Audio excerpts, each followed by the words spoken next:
We're going to start this video off with a super customizable DIY. We're going to be making some homemade erasers.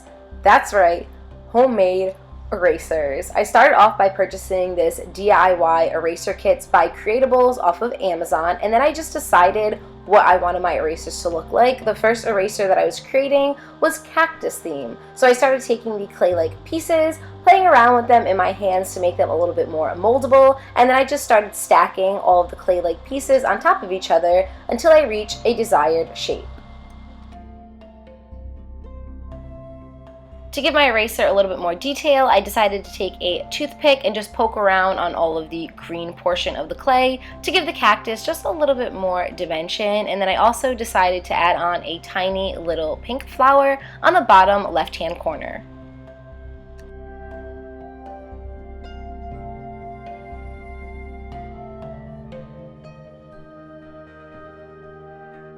Bake your erasers in the oven at 230 degrees for 30 minutes and then allow them to cool down for 60 minutes, and that is all there is to it.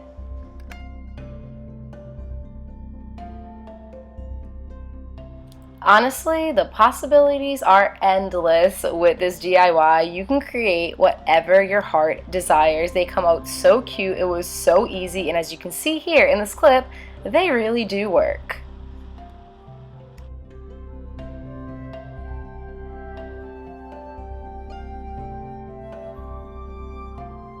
Next up, I am being resourceful. I'm taking this very old Starbucks tumbler that was pretty drab, and I'm trying to turn it into a fabulous, brand new, sparkly tumbler that I actually want to use every single day. So I'm just taking a bunch of glitter that I already had in my house, mixing it all together in a bowl, and then I'm taking my Starbucks tumbler and I'm taking some painter's tape, and I'm putting the painter's tape around the little circular logo right on the front of the tumbler.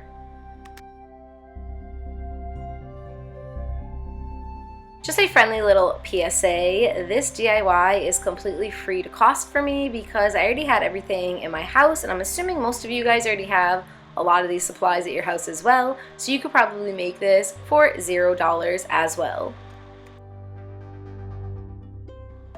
Now for the magical portion of this DIY, you want to take a very thin layer of Mod Podge and you want to place it all over the tumbler where you want the glitter to be visible. Then you just want to take your glitter and you want to start sprinkling it over all of the Mod Podge.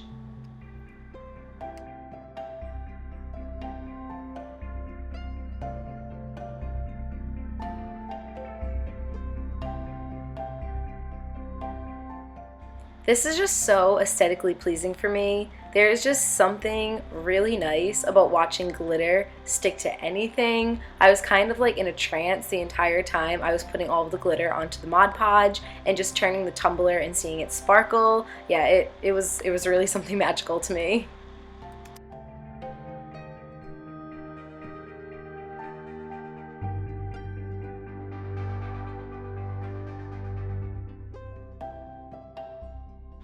Allow the glue and the glitter mixture to dry for about a half hour before you add on your second layer of Mod Podge. You want to try to use a dishwasher safe Mod Podge for this, or you can use a sealant, whatever you have that is going to keep all of that glitter in place. Guys, I wish that the camera was picking up all the sparkles. This camera is not doing this tumbler justice. In real life, this thing is sparkling in your face. It is so gorgeous. I'm absolutely obsessed, and it is really, really great for the environment as well to use a reusable tumbler rather than just using paper cups and plastic cups every day.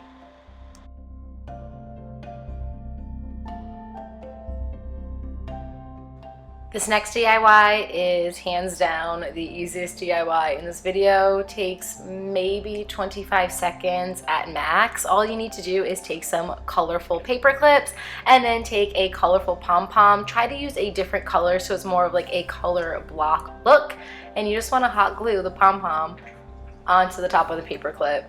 So simple, but oh my god, so freaking cute.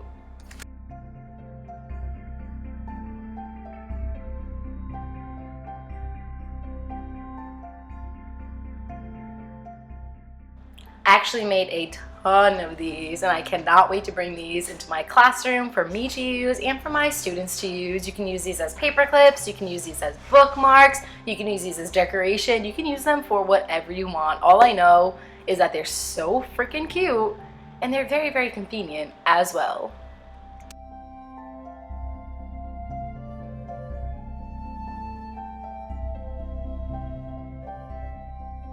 Next up is an easy way to upscale a notebook that you have, kind of make it a little bit more vibrant, a little bit more colorful, a little bit more unique. You want to start off with a white notebook or a lighter colored notebook, and then you want to take a bunch of cardstock, or you want to take some magazine clippings, and you just want to cut out triangle pieces. The triangles all have to be around the same size though, so I just used one triangle and I use that kind of as my stencil, and then I cut out the rest of the triangles using that first one. Then you want to take the triangles and you just want to stack them on top of your notebook however you would like them to look. I'm just doing a bunch of different colors. Like I had mentioned, I am a teacher, so I like everything in my classroom to be very bright and very colorful. So I figured if I use this one in my classroom, my students would get excited to take their notes. I know that sounds silly, but it's the way that I'm thinking.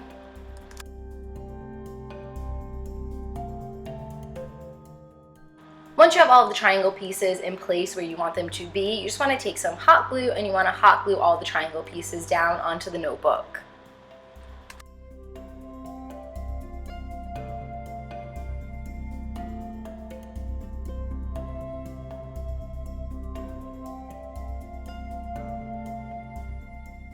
Finally, you want to take a pair of scissors and you just want to cut off all of the excess cardstock from your notebook, and then you're good to go.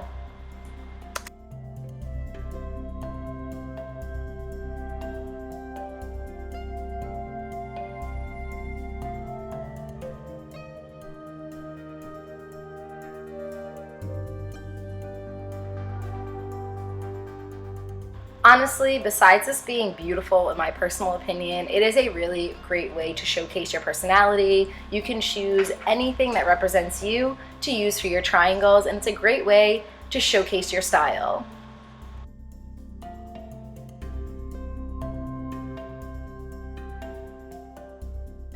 Next up is another fan favorite of mine. I'm actually kind of considering making like 10 of these and bringing these into my classroom because I feel like my 5th graders would go crazy over these. I'm starting off with an index card holder.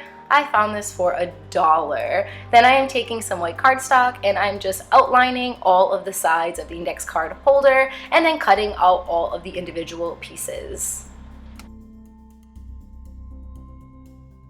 To attach all of the cardstock onto the index card holder, I'm just using some hot glue. I get a lot of questions about hot glue on whether or not it lasts. I've never had an issue with it before. It seems to be like one of the only things that I actually use to glue things from point A to point B. I personally love hot glue, but you can use whatever kind of glue works the best for you.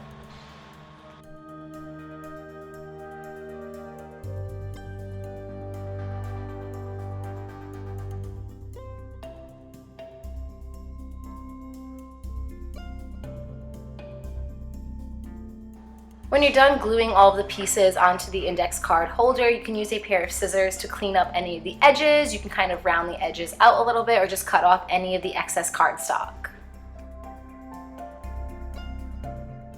And lastly, you want to create the actual unicorn. I'm just using a bunch of different pastel colored pieces of cardstock and I'm cutting out shapes to look like the unicorn's horn, the unicorn ears, the unicorn hair, the unicorn bow. I actually just freehanded all of this. I did some triangles, kind of like some swoopy looking shapes. I didn't use a stencil for this. I didn't use a guide. I just freehanded the whole thing. But again, I did ears, I did a unicorn horn, I did some pastel color hair, and a bow, and then finally I used a black Sharpie marker to create the eyes with the eyelashes.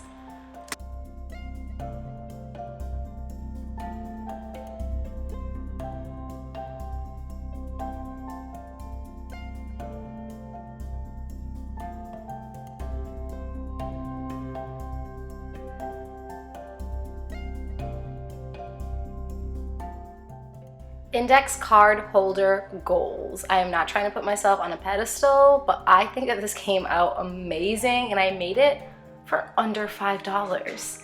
Like, what even?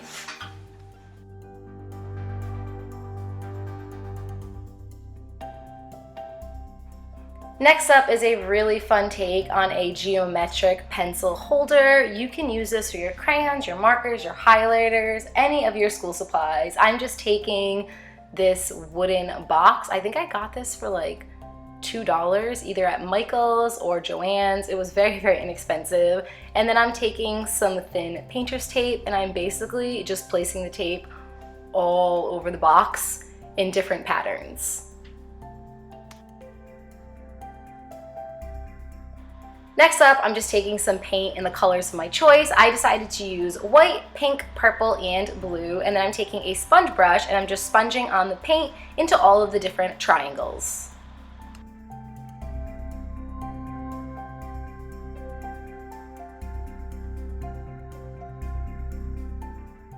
You can get really creative with this, from the patterns that you create on the box to the colors that you actually use in between the shapes. This is another way to really highlight your individuality.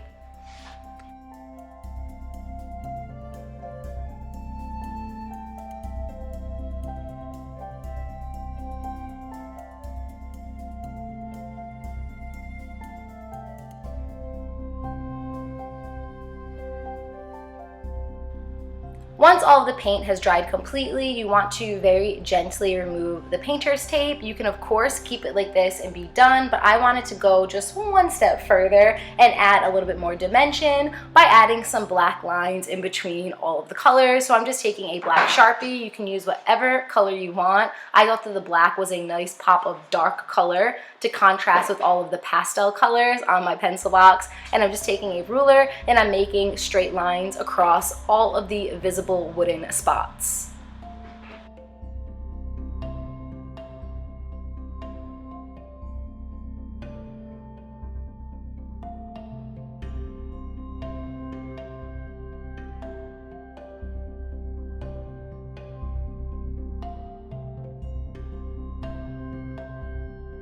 And there you have it, your very own homemade pencil box. This is not meant for travel as it doesn't have like a closing mechanism. If you want it to travel, you can of course add on a closing mechanism. I'm just using this to put it on my teacher desk to keep all of my colored pencils in it and my markers, etc.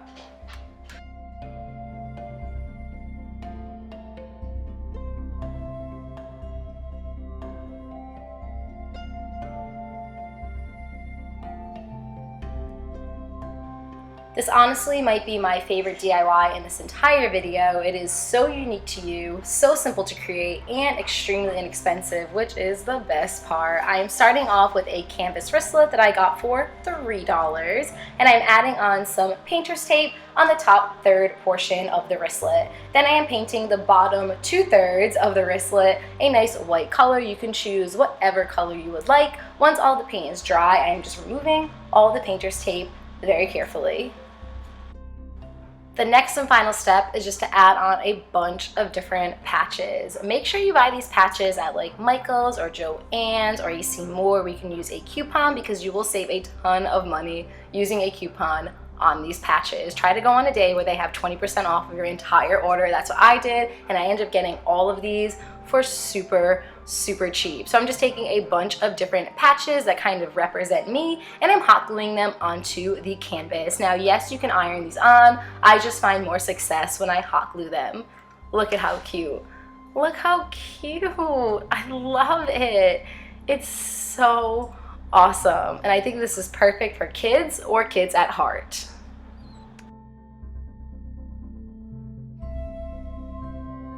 And last but not least, a pastel marble clipboard. This DIY is an example of how something that is a super fail can turn into something fabulous. I tried to do an acrylic pour. Clearly I didn't do my research and didn't realize you had to add water into this.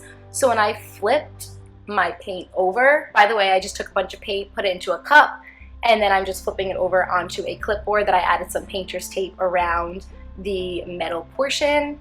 When I opened it up, it kind of just stood there. Yeah, it's supposed to kind of just like pour all over. it didn't work so much for me. So I ended up like moving it around. Then I realized it wasn't working. So I took some more acrylic paint and I just poured it all over the clipboard. And this is where it starts to get really awesome. Once all the paint was on top of the clipboard, I started moving the clipboard around. P.S. I have this on top of a cup, so it is suspended in the air, and I also am doing this over some wax paper, so any of the paint that is falling is just falling right onto the wax paper. I started moving it up and down and sideways and diagonal, and the color scheme that I got when I was finished blew me away. Like, actually blew me away. Look at this clipboard. I made that, guys. Like, I made this. The only thing left to do is to allow this clipboard to dry overnight. Here's the final product. I'm in love, guys. I'm in love. Absolutely in love with this. And that is it for this video. Thank you guys so much for watching. I really hope you enjoyed it. Please let me know what you thought in the comments below, and please subscribe to my channel if you haven't yet and you enjoy my videos. If you decide to try any of these crafts out, make sure to take a picture and tag me on Instagram or on Twitter. I would love to see your recreations. I love you guys to the moon and back. I hope that you're having an amazing day, and I'll talk to you soon. Bye, guys.